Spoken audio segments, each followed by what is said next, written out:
Մասնակցելու ես նախքան ներկայացնել պրոտոկոլները ես կուզենայի մի քիչ նախաբանեցնել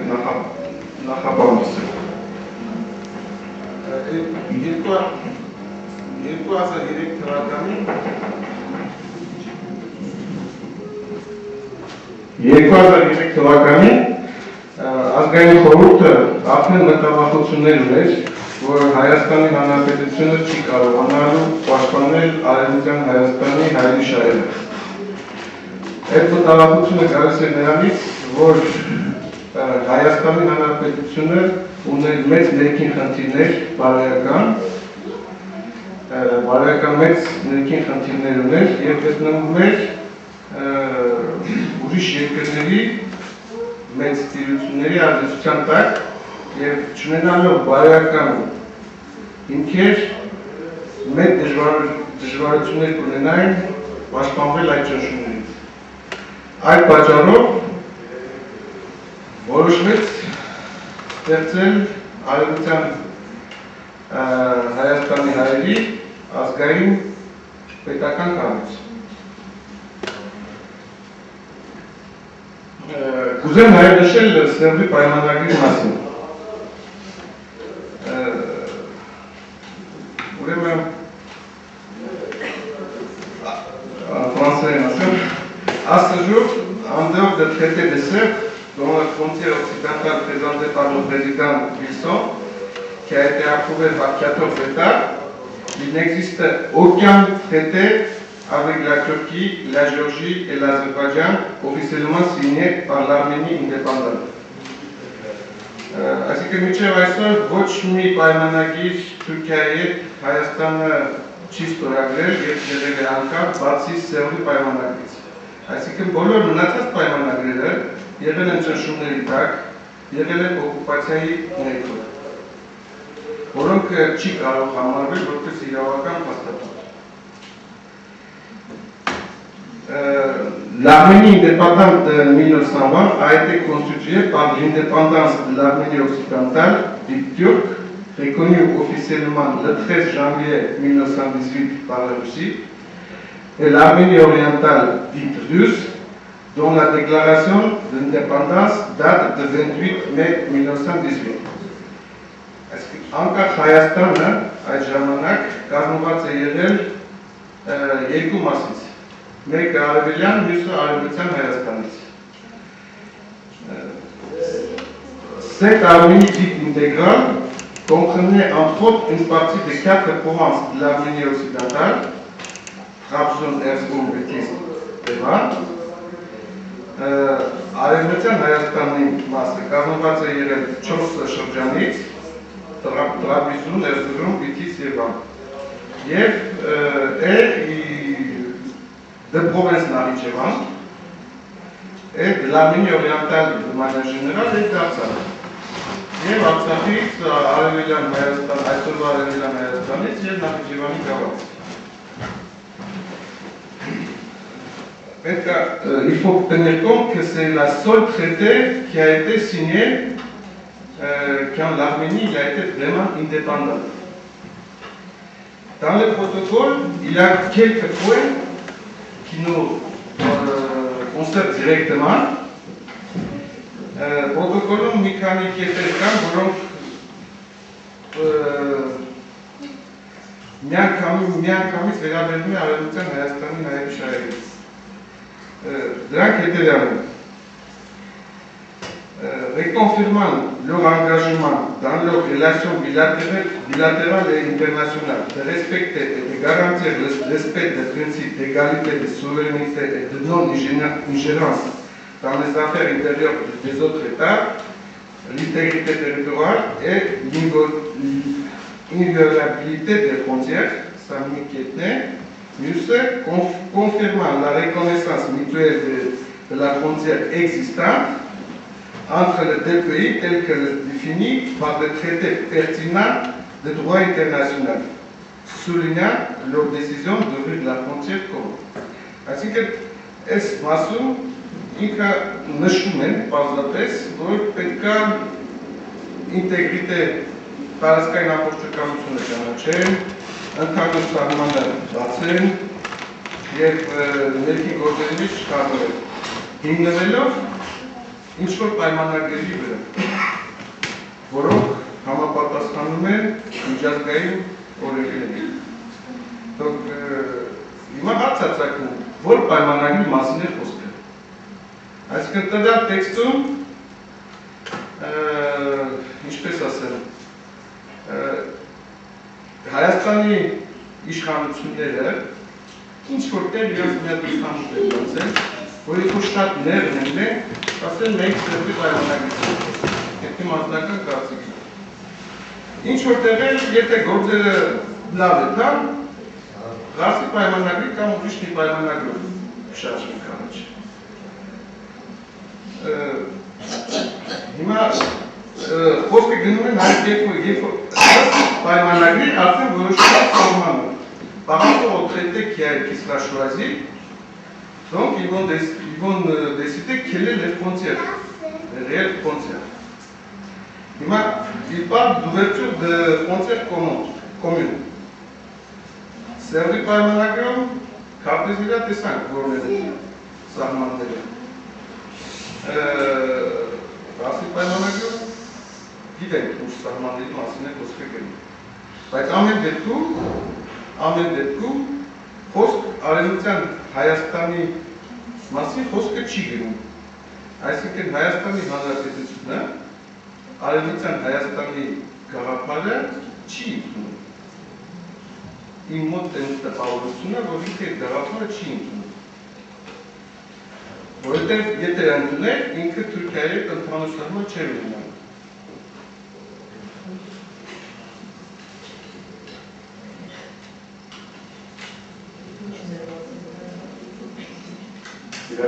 Si l'Arménie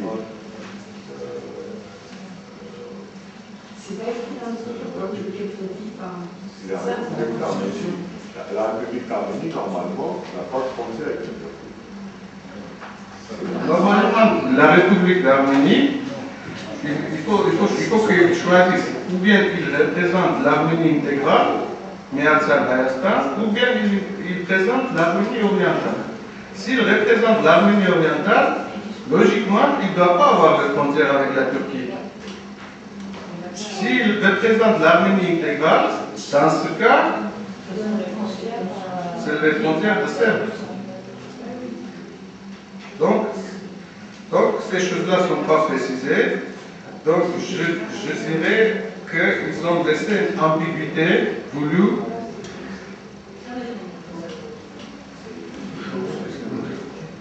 Par rapport à la situation. Comment ça va tourner la situation. Et c'est pour ça que notre engagement est très important. Si les Arméniens d'Arménie occidentale ils seront forts, ils vont demander fortement de respecter leurs droits, il est encore possible de changer ou d'influencer. Une question. C'était la semaine dernière, pas si loin que ça. Les textes ont été faits en anglais. Apparemment, le secrétaire de M. Nalbadian, elle ne maîtrise pas la langue anglaise. Et c'est pour ça qu'il y a eu des lacunes. Alors, étant donné des gens qui sont à des postes de pouvoir importants et qui ne maîtrisent pas la langue, comment ils arrivent à déjà négocier? C'est ambiguïté, je rejoins mon épouse, ça m'étonnerait, ça a été fait exprès, c'est tout simplement l'ignorance. C'est pour ça après ils ont fait des copies en arménien et en turc pour chaque. M. Lavdorou, il maîtrise l'anglais. Et d'autres ministres d'Allemagne, ils ne maîtrisent pas de sa secrétaire d'ailleurs. Je suis désolé, mais je pense que c'est une question d'ignorance. Jusqu'à ce moment-là, ils sont ignorants. Pour l'instant, on analyse le texte. Donc, par rapport à l'analyse du texte en français, donc par rapport à cette analyse, il faut accorder le bénéfice de doute. Vous l'avez traduit de l'anglais ou de l'arménien?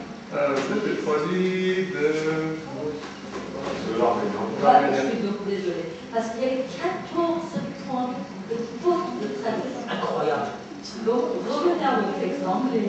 Ouais. Et d'ici demain, vous ne dormirez pas ce soir.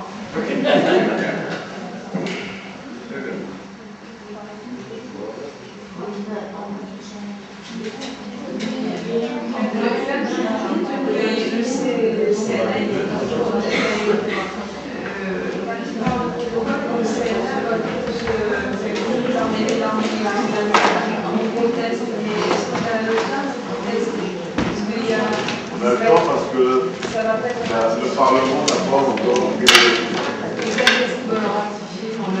c'est reporté à chaque fois. Indépendant de protocole, indépendant des traités, tous les crimes de destruction de patrimoine arménien, de toute façon, de point de vue juridique, ça peut être dénoncé. Dénoncé et on a droit de faire des procédures judiciaires pour préserver notre patrimoine. Une question, si c'est comme ça la question de la c'est sur les frontières de Juillet, par les États-Unis, cette frontière-là, par le juridiquement, la on vient de parler bien Pourquoi les archives de leur partie ont été transmises par le Conseil national arménien, dont j'ai été le représentant pour le transmettre. Bon, c'est une autre question. Pourquoi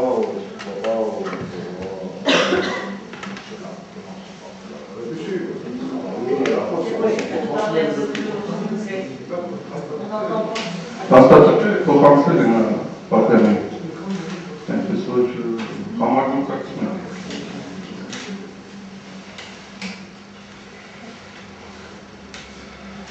Donc, deuxième point de protocole qui était aussi un peu ambigu, c'est la question des fameuses examens scientifiques impartiels, fameuse commission. Donc, ce qui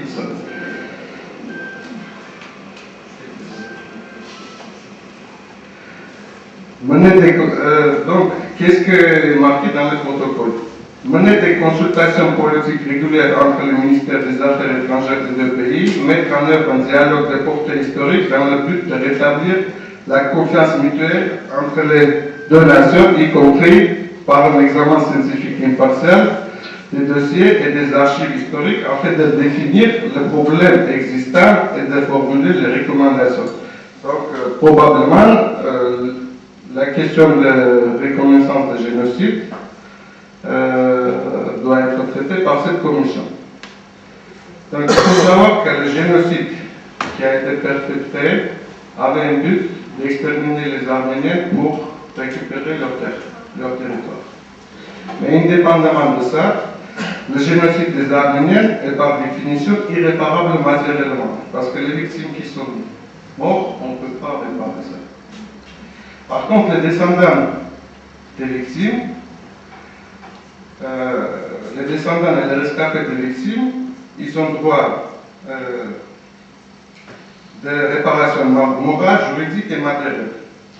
Donc, ce que propose le Conseil national arménien, c'est que les Arméniens se réunissent pour organiser une procédure judiciaire pour ces réparations morales, juridiques et matérielles. Et il faut que ça soit international. Il y a aussi des outils. Par exemple, en Europe, il y a le cours de droit de l'homme qui peut être utilisé. Voilà, jusqu'à aujourd'hui, cette cour n'a jamais été utilisée par les Arméniens. Alors, je voudrais préciser quelque chose.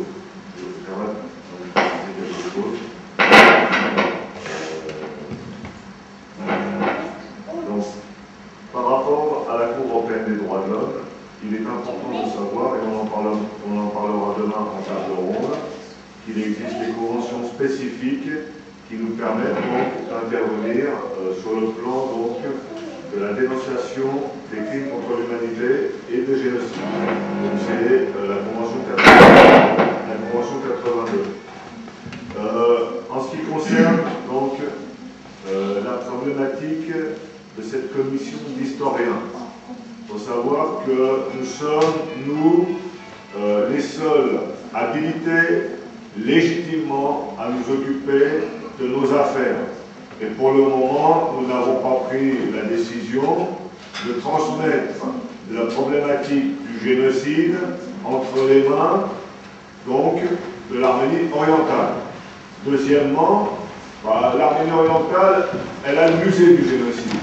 Pour nous, vous savez qu'on fait une grande différence entre la notion de musée du génocide et la notion de centre national de la mémoire. Puisque nous vivons encore ce génocide au fond de nous-mêmes. Donc il est bien important de préciser ces choses. Nous n'avons pas pour nous l'existence d'un musée du génocide,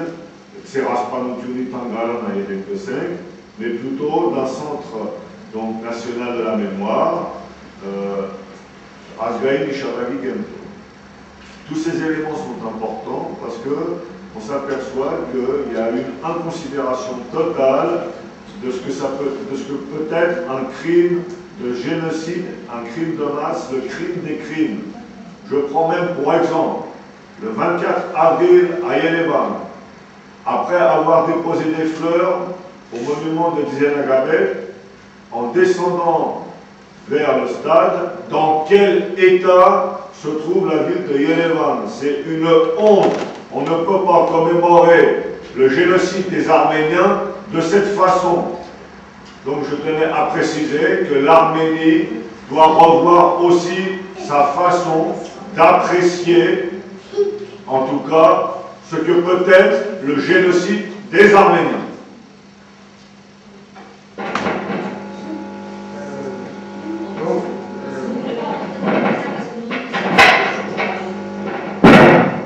Eh bien, ils achètent des barbes à papa, ils achètent du Coca-Cola, ils achètent des sandwichs, ils jettent tout par terre.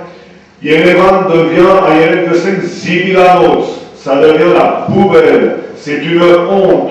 On ne peut pas prétendre commémorer le génocide des Arméniens de cette façon. On demande beaucoup plus de respect à la République d'Arménie vis-à-vis de ce qu'ont subi nos parents. C'est-à-dire 2 millions de morts. Et 2 millions devant 2 millions de morts, on ne peut pas accepter que la République arménienne, comme prime à l'exécution des Arméniens, signe des protocoles à ce niveau-là.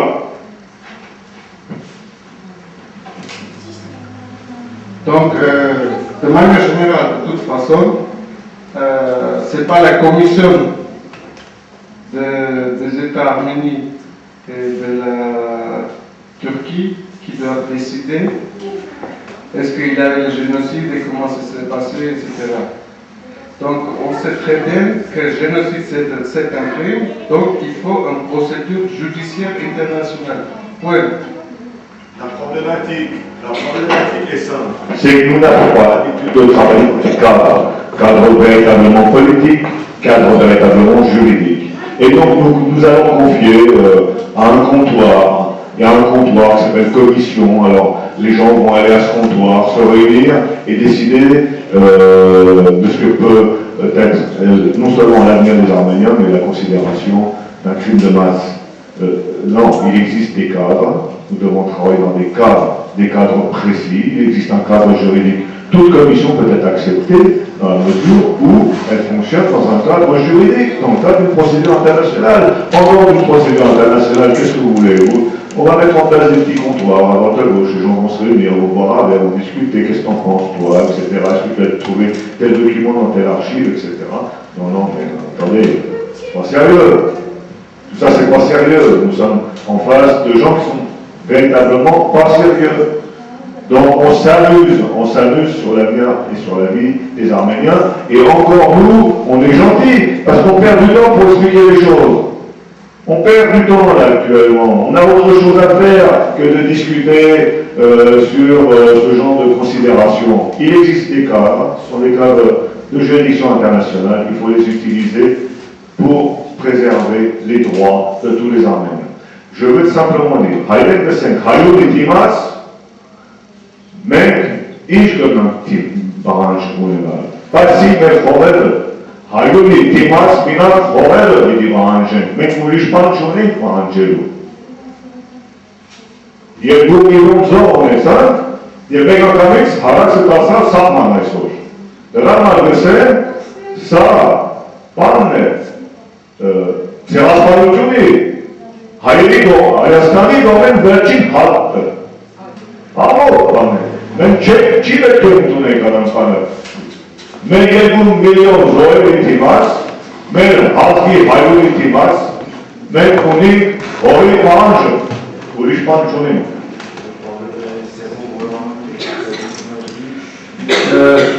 Question de droit. Qu'est-ce qu'on doit demander? C'est la réparation, le droit au retour et des compensations à l'utilisation illicite de notre ressources territoriales. Parce que pendant toutes ces années, ils ont utilisé nos ressources. Donc, le droit de retour, ça ne veut pas dire que demain je vais aller vivre là-bas. Ce n'est pas une obligation, c'est le droit. Il faut que ce droit soit nous accordé. Comment on va faire après, c'est à nous de décider.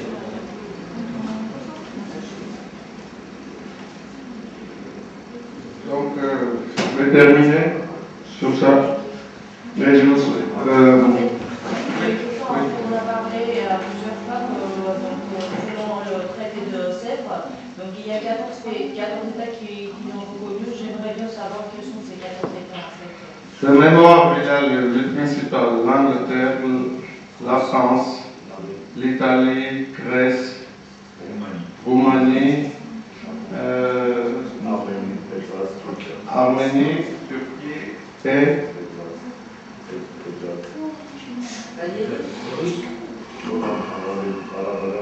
ah oui,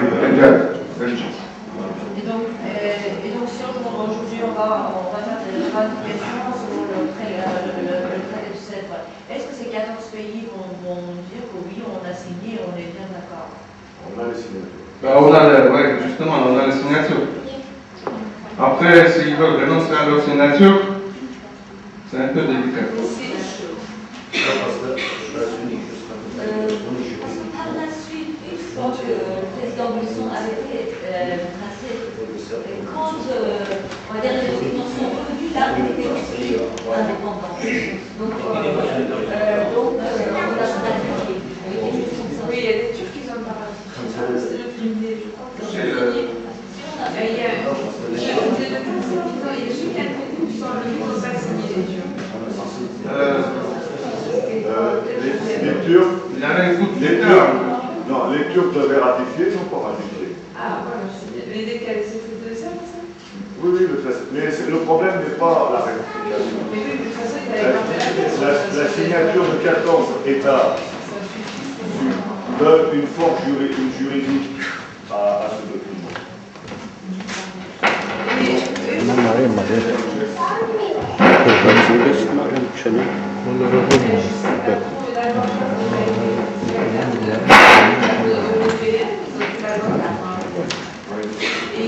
ça marche pas, parce que je me suis ennuyée, ça date de cette loi, il y a un petit...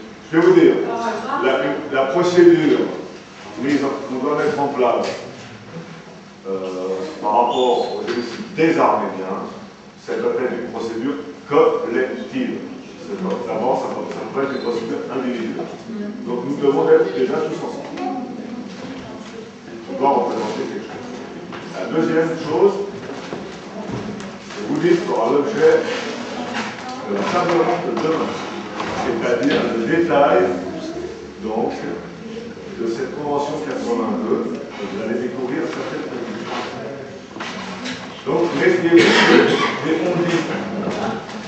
Mais j'aimerais dire que ce protocole existe parce que nous, on avait une très faible existence.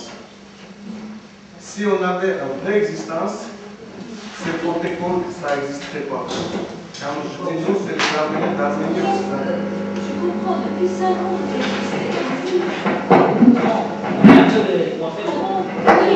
comment vous n'avez pas entre votre promotion ou votre, comment on appelle ça, les mairies, c'est-à-dire, le média arménien, dès le départ, il savait qu'on existe. Le média arménien, il savait. Pourquoi vous ne savez pas? Plutôt, il faut demander à ces médias. Parce que nous, c'est-à-dire, on ne dispose pas des ressources. Vous présentez combien d'individus dans le monde? 100 000 ou 200 000? Écoutez, on représente une potentialité. Par rapport à cette potentialité, il y a à peu près entre 8 et 10 personnes qui s'inscrivent chez nous par jour. Donc on représente une potentialité entre 6 et 7 millions d'individus. Et sur ça, il y a 8 à 10 personnes par jour qui s'inscrivent chez nous et qui demandent leur carte d'identité. Donc on peut, voilà. Donc, on progresse tous les jours un petit peu. Et donc on progresse sur l'État-nation. On ne progresse pas, c'est pas une progression, on va dire, par rapport à un terrain. Notre territoire, c'est notre corps. Parce que si vous voulez savoir la vérité, avec l'âge, comme disait madame tout à l'heure, on retourne vers les origines, on peut voir vers nos racines. C'est comme ça. Et moi, je suis convaincu tout à l'heure, ce matin, j'ai quitté pour la mémoire, et j'irai même plus loin. Molécule par molécule, ça se transmet la mémoire. Ça, c'est pour tout. C'est comme ça, c'est pour tout. vous allez grandir. Vous allez grandir. Mais il ne faut pas que ça soit trop tard, parce que si les protocoles sont appliqués avant que vous grandiez, il y a du boulot. On a voulu vous expliquer que Même si les protocoles sont appliqués, c'est une violation du droit international. On peut le dénoncer à tout moment. Parce que c'est à nous de décider qu'est-ce qu'on va faire avec l'Arménie occidentale. Ce n'est pas ni aux républiques d'Arménie, ni Turquie, ni États-Unis, ni la Russie. Et d'autres. ça va, vous avez gagné Deux déjà, deux. On va demander d'autres cartes. alors, on On va. l'a fait déjà. Moi, je l'ai fait vite d'adhésion aussi. On va finir notre soirée importante. Demain, le programme est simple. On commence aux alentours de 11h, plutôt 10h30. On organise nos tables rondes de telle façon qu'on puisse donc débattre. On aura ici à peu près 5 tables rondes, de telle façon qu'on puisse donc analyser des problématiques et faire ressortir tout ce qu'on a pu emmagasiner aujourd'hui comme information. Ces tables rondes seront, donc il y aura des collaborateurs qui dirigeront ces tables rondes, et ensuite on ira déjeuner, l'après-midi, on exposera nos résolutions. On dira qu'est-ce que nous avons décidé. Donc c'est bien à 10h on va débuter. Si on vient un petit peu plus tôt, on boit le café ensemble. On démarre tranquillement. J'ai une information, il y a M. Ludwig Petrosian qui souhaite une nouvelle fois réagir demain matin. Donc on appellera encore le Java. Parce qu'il me dit, je n'ai pas fini, j'avais encore quelques petites choses à dire. Donc on n'hésitera pas à l'appeler. On va actuellement essayer de communiquer.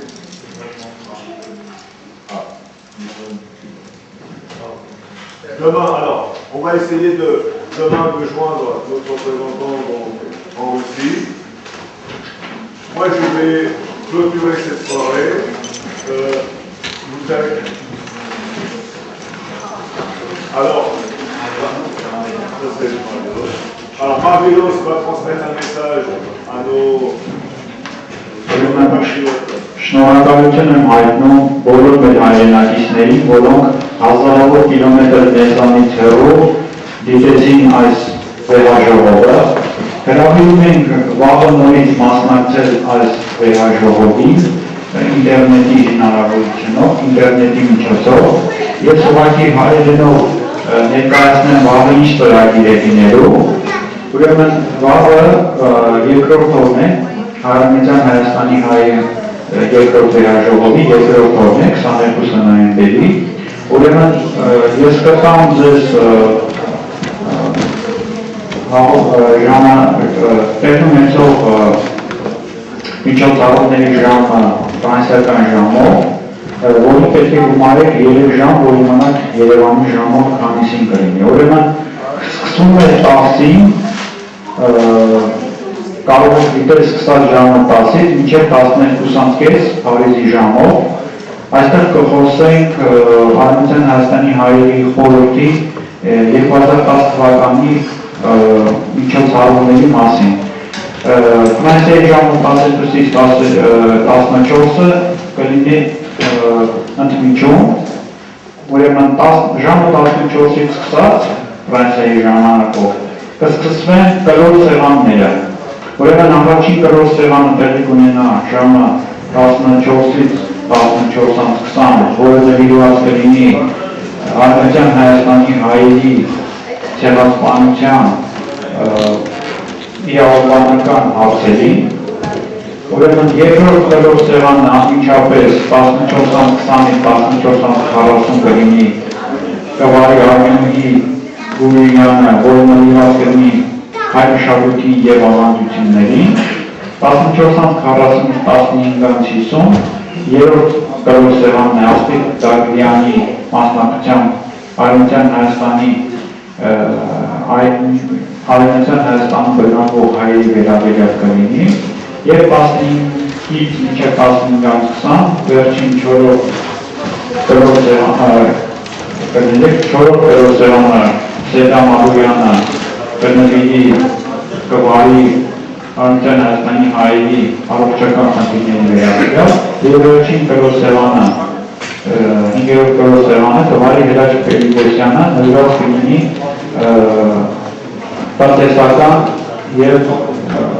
տնտեսական խնդիրներին։